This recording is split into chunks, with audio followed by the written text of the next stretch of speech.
Are you struggling to figure out how to turn last year's clients into next year's revenue? I'm Andrew Latursky with the Ultimate Landscape Academy, and over the last 14 years in the landscape industry, I started a business, scaled a business, and then exited a business. And now I help landscape contractors like yourself grow their business. I want to make sure that you don't make the same mistakes and deal with the same headaches for so many years that I did. So rather than letting you figure it out on your own, I'm here today to give you insights and ways that you can grow your business. Today, we're going to talk about the top 3 ways that you can actually take last year's clients and turn them into next year's revenue. I think this is one of the biggest overlooked areas with landscaping, is that a lot of the times contractors focus on the client at hand, they get the job done, and once they get paid, it's kind of like, see you later. We forget that we've built a relationship with our clients and that the best way to grow our business is with word of mouth. How better to create more word of mouth than to have more interactions that are wins with your client? Just like growing your business, you stack wins on top of one another. Stack wins with your client, right? When you first meet with them and you have a great interaction, that's a win. Then you provide them the design, they love it, that's a win. You give them a job on budget, win. You complete it to what they want, win. We're getting there, right? Now, if you just say goodbye to the client at the end of the job, unless there's a warranty issues or something like that, that's where it ends. And they're going to tell their friends, and that's probably going to get you maybe 2, 3 different phone calls, whatever it may be, word of mouth connections. That's great. But if you stop stacking wins, then that lead eventually becomes a cold lead, and they're no longer working for you anymore like a little advertising system out there, talking about how great your projects are or how great you are as an individual and as a company. So I truly believe that you need to continue your follow-up with these clients. And as you do that, you continue to develop the relationship you have with them. You stack more relationship wins, and they continue to recommend you to other friends, other families, colleagues, whatever it may be. They are going to be your best form of advertising. So don't underestimate the value in keeping in contact with your clients. All right, so step number 1 today is I'm going to talk about a follow-up system. So after you finish a job, it's customary, in my opinion, to follow up with your client somewhere between 2 and 4 weeks after the job, because you've had new plants that you've likely installed. They've got a brand new area to maintain. If there was sod to water, plants to water, whatever it may be, they're moving in, they're getting furniture, they're trying to figure out how to use the space. It's a good idea just to say like, hey, Bob, I was thinking about you. It's an email or a phone call, either one, and just say, touching base, I want to make sure that everything's going well. Are you, and you should give them a list of things to do after they leave. Like, are you remembering to water every other day? Are you making sure that the plants are getting enough? How's everything looking? Is there anything that stands out right now that you want to talk about? Or are you as happy today as you were at the end of the project? All right, it's that easy. It's also a bit of a thank you, because remember, at the end of the day, you did provide a service, but without that client, you don't have a business. So that email or that phone call should start with a thank you. We're so happy that we had the opportunity, or we really appreciate the opportunity to work for you guys. It was a lot of fun. Our crew enjoyed it. I enjoyed it. I hope you're as happy with the finished project as we are. Are you remembering to do this? The list goes on. Just remember that the more you thank them for their business, the more gratification they're going to feel that they actually matter to you, and the more they're going to want to return that by actually recommending you to other people. Now, more than just saying thank you, reminding them of things that they should do, a lot of people take vacation in the summer. So maybe even go above and beyond and make a recommendation of like, hey, if you're going away, you can't keep watering those plants or that lawn, like let me know. We can try and arrange something so we make sure that you guys are taken care of, and that your grass or your plants or your hard investment is going to be taken care of as well. You'd be amazed, like the cost of going to water somebody's like plants and their sod for like one crew, don't send a crew, but one person, even if you do it yourself, it's like an hour, right? Like you may not have built that into the project, and you can decide if you actually want to charge them or not. Personally, if it's a big project, I would eat the hour, but that goes a long way into them recommending you for somebody else, because not only are they going to talk about the project you did, but now the service. They're like, and this guy came to my house while I was on holidays and watered my lawn. Right? Like, where do you get service like that? I can tell you, if you do something like that, you are going to stand out above like 99.9% of people in the industry. And that's going to get you so much word of mouth to help you grow your business. And now, the other thing is, it's great to get a client advertising for you by word of mouth, but you want to go one step further. And I think this is an area that some people, even though they're doing those follow-ups, are missing out on this key thing. And this will make you, like, honestly, thousands of dollars if you start doing this, is provide a framework to your clients for referrals. So a lot of people will say, hey, would you mind recommending me to your family or your friends if you think we did a good job here? That works. It's better than nothing. But what if you were to actually, in the email, include a referral program? Like, if you set up a referral program, and you can decide how much the value is, I think $100 is fairly reasonable. $200 is really nice, depending on the size of the project. Like if you're doing $50,000 to $100,000 projects, maybe $250 to $500 makes more sense. If it's under $10,000, then I think $100 is more than enough.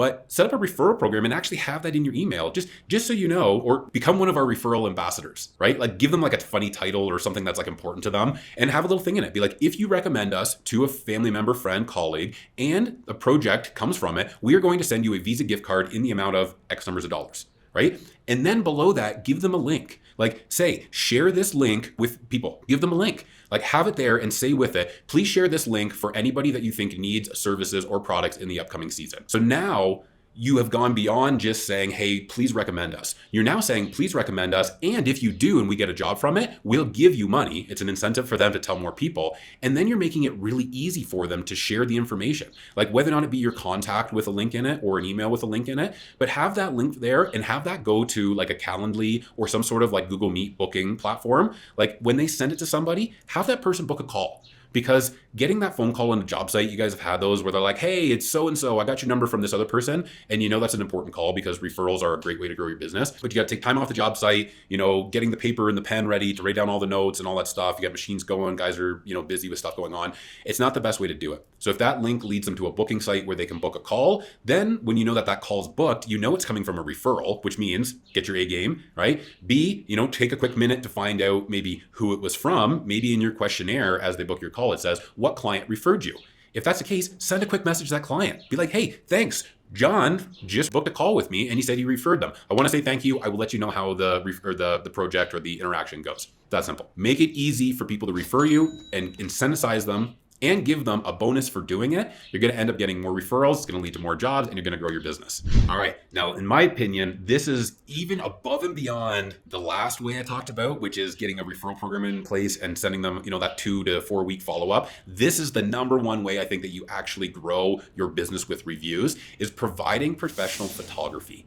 So now, depending on the size of the project you're doing, I understand that photography may not always make sense, but if you're trying to build that portfolio and get to a higher price client, I think you should start building the photography price into the quote so that the cost of that is actually covered by the client. Now, that's something you're going to provide to them probably anywhere between like 2 to 4 months after the project. So depending on when you do the installation, you want time for the seed to grow, for the sod to settle in and get cut. You want the gardens to start to grow in, and you want the homeowner to actually stage the area with furniture and decor and everything else like that. Because we don't want to take pictures of a job that's complete to us. We want to take pictures of a job that's complete to a client. And the difference is one is like that vision. It's finally complete with the furniture and everything else on it. That's what people really want to see. They don't want to see your finished project. Like that's a requirement and the homeowner loves it, but they love it more once they put their furniture out there and their plants and everything else that they can enjoy. So if you tell them as part of your package, you actually give photography, like we include professional photography with jobs and you can pick a value over this number. So,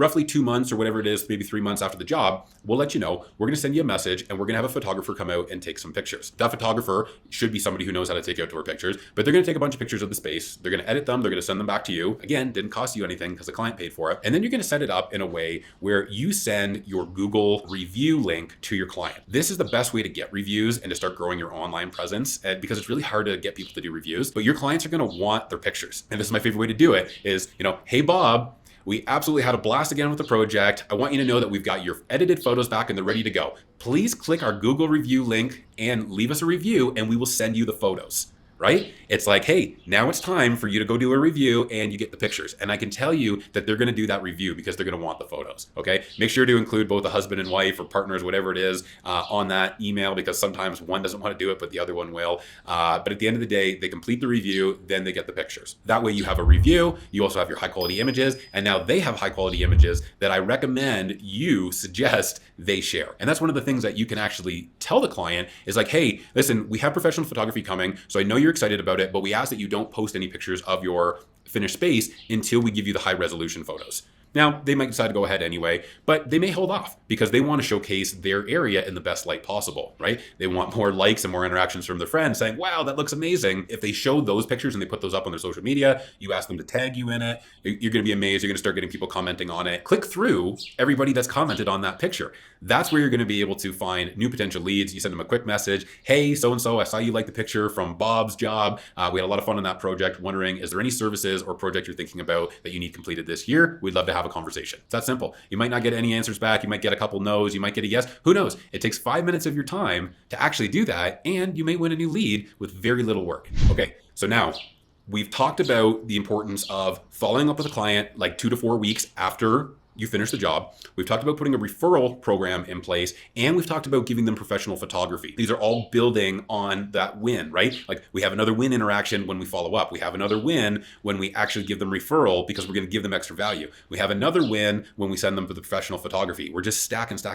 I kind of look at that and say that's kind of like step 1 and step 2. Step 1 is the first follow up and the referral program. Step 2 is the photography. Now, the last way that I think, or the last 2 parts of the turning last year's clients into next year's revenue is going to be the final winter message and then the spring. So it's like a 2-part. Depending on where you are, your winters may be not that different than your summer. So you may not have the same kind of winter maintenance tips like you would if you're in northern part of the United States or in Canada, because in those areas, it's very important to give winter tips that talk about removing the snow. You're going to give them some winter maintenance tips, right? Maybe like make sure to clear your patio and your walkways from snow as often as possible. Don't use heavy duty de-icing salt. Use more natural ones that are out there. There's like some pet friendly stuff that I find is actually better for pavers. And at the end of the day, just clearing the snow and letting the sun melt any buildup is really the best way to do it. If you need traction, maybe a little bit of sand down is better than going with an actual like salt that will then get into the pavers and eat them away over time. So giving them these maintenance tips, again, is another win because it shows that you care enough about them and their project to give them some recommendations. These tips are also going to help build trust with the customer, which is going to be another reason why they A, want to work with you again, or B, recommend you. And within that email, you can remind them, you can highlight the fact that you are a company that provides high quality service to their clients. That's why you're doing this, right? It's not just because you want to say a quick hello. It's like, we actually told you we give really good quality. We're there for you. We're now going to follow up. We talk the talk. Now we're going to walk the walk. Okay. It's that easy at the end of the day. It's a couple emails to get you to this point. The difference between you and all the other contractors out there is that they probably finished the job and that was the last the client heard of them. You've now sent them a follow-up 2 to 4 weeks afterwards, thanking them, reminding them about the referral program. You've then given them high quality photos and got a review from them, which again, they had to think about how great the interaction was when they left that review. They've shared the photos. We've now had a third interaction, which is your winter tips, right? We've now given them extra value, show them that we care. And the final part of that is going to be our spring touch point or our spring follow-up or spring interaction. This is going to be the part that we actually now provide them with an offer. So the idea behind it is that we want to give them as much as we can before we ask for something. We gave them follow-up, we gave them referral program, we gave them photos, we gave them winter tips. Now it's a, hey, what else can we do for you? The way to structure that, I think the best way to do it is in a spring maintenance tip email. You can kind of do 2 parts to this one if you want. One can just be similar to the winter maintenance, but it'll be like, hey, spring's almost here. I just want to talk about some of the things that you should do this year for your project to make sure that the lifespan continues or that you get the longest lifespan out of your project. Things like cleaning out gardens, right? Like any deadfall out of the gardens, make sure to trim that stuff away, pull any leaves out of there that, got trapped into the snow last year. Patios and walkways, like if there's any staining over the winter, we recommend that you clean that with a paver cleaner. We recommend that you top up the polymeric sand every year, especially if you live in a freeze-thaw climate. You can put a little thing in there about how when the ground freezes, it slightly heaves, and a lot of times those polymeric sand joints can open even slightly. So to prevent weed growth or grass growth between them, we recommend a top up of polymeric sand. And lastly, to keep from future staining or deterioration, we recommend paver sealing. If you don't currently offer a service like this, I recommend that you look into it. Cleaning, topping up the sand, and sealing is usually like a 3-day process, or you can do it within a week because you want to clean and then you have to give it at least like 24 to maybe 36 hours for the pavers to dry.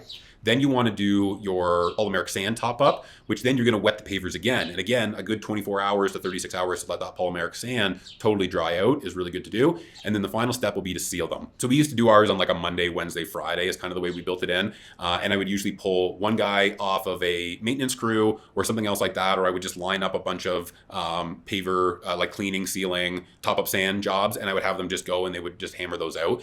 It's a really good way to get in front of the client again. It's also a service that they don't want to do themselves. I guarantee you, when you talk about sweeping polymeric sand and an acetone, or maybe not acetone, but like a water-based or a solvent-based sealer, and you talk about, we spray it on and we protect everything else, and we make sure we get full coating and all, like they're just going to hear that and they're going to be like, I don't want to do that. It's very quickly going to be something they realize they don't want to do.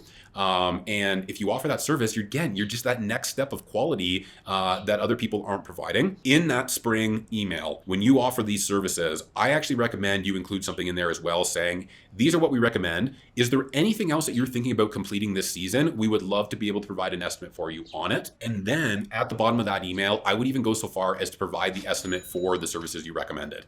Okay, so if they're thinking, yeah, that sounds good, I don't know what it costs, they're gonna get busy, they may not rate you back, whatever it may be. If you send them the estimate in the email, and if you put like a time sensitivity on it, like you may say, and if you book by such and such a date, we'll give you 10% off because you're a valued client, right? Give them a reason why you're, people go, well, what's the time frame for? They don't really know. But if you follow it up with like a compliment of why you're giving the discount, they're going to understand. They're going to see that there's importance in it. So you attach the estimate with the actual email out with all your tips, right? Here's what we recommend you do to give a longer lifespan. And here's how much it's going to cost for us to do it, right? If you book by such and such a date, we're going to give you an extra 10% off as a valued customer or as a repeat customer, right? This is where we're turning last year's client into this year's revenue. Chances are they're going to want to get the work done because they've already invested in this project quite a bit. The fact that this could extend the life of the project even further, the value is there for them. And at that point in time, one of the things that you shouldn't discount is the value of why these things are important. And I think that you should actually structure your email to say, here are the things that need to be done. Here's why we recommend it. So the importance of having the recommendation in there that says, if we notice a problem, we can deal with it while it's in its infant stage before it becomes a real issue. Let's take, for example, the retaining wall. So if you've done a retaining wall and you've got your pavers coming up behind the retaining wall, sometimes if you don't get perfect compaction behind that wall, in the spring, some of those pavers on the back of that wall will have dropped a little bit and will have a little bit of a lip. Well, what happens over time is more water will flow to that area because now it's a low spot. It'll penetrate down behind the wall, it'll freeze, and it'll eventually start to push that wall away. So that's a good example of catching one of those things. If you can just pull those pavers out in the spring, add in some more base material and put those pavers back, we've now solved a problem that could have led to the structural degradation of that wall. We've now solved a problem that could have led to the failure of that wall in 2, 3, 4 years, that now that wall is going to last 10 years plus. So again, value add to the customer by telling them about the importance of other services you can do and why they should be done, and offer your estimate at the same time. Put a time sensitivity on some sort of discount for them so that it actually engages them, so that they actually want to go ahead and sign, because otherwise they usually push that stuff off. They get busy and they're going, wow, I don't need to think about sealing or topping up sand. Maybe it's, there's still snow on the ground, but get it in early. Let them get it booked so that they don't start filling their summer with trips and everything else, and then their budget becomes a little bit tighter and they don't want to do that extra work.